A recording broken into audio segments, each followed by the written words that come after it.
Hello 大家好วันนี้อาจารย์ได้รวบรวมเอาคำถามอยู่ในปึ้ม HSK ระดับหนึ่งเอาออกมาเพื่อมาถามนักเรียนที่หาก็เริ่มเรียนภาษาจีนเนาะมันจะเป็นประโยคที่ว่าเป็นพื้นฐานที่สุดเลยเนาะนักเรียนที่ว่าอาจารย์จะถามไปนี่แม่นเรามาเรียนนำอาจารย์เรียนพิเศษเนาะบ่ทันฮอดเดือนเด้อแต่ว่าเราตั้งใจเรียนแล้วก็เรียนในไว้อีดีเข้าไปเรียนพร้อมๆกันเลยว่าจะมีคำถามและคำตอบนั่นใดโอเค let's go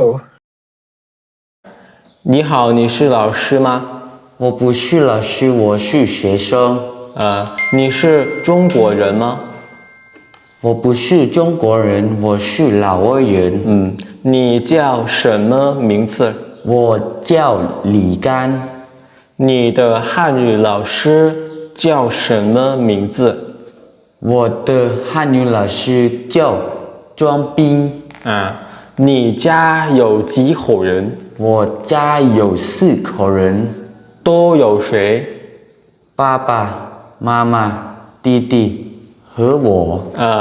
你爸爸今年几岁了？我爸爸今年50岁了。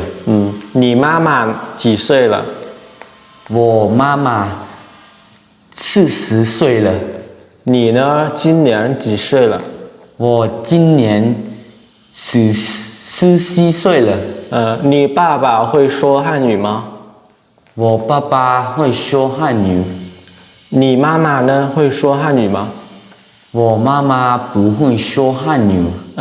中国菜好吃吗？中国菜很好吃。你会做中国菜吗？我会做中国菜。你的老师会做中国菜吗？我的老师会中国菜。会做中国菜。你会说汉语吗？我会说汉语。你会写汉字吗？我会学。我会写。我会写。你会写你的汉语名字吗？我会写。请问今天是几月几号？今天9月19号、29号。19号。19号。星期几？星期天。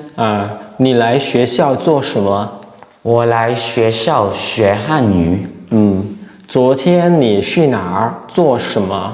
昨天我去机场接朋友。机场。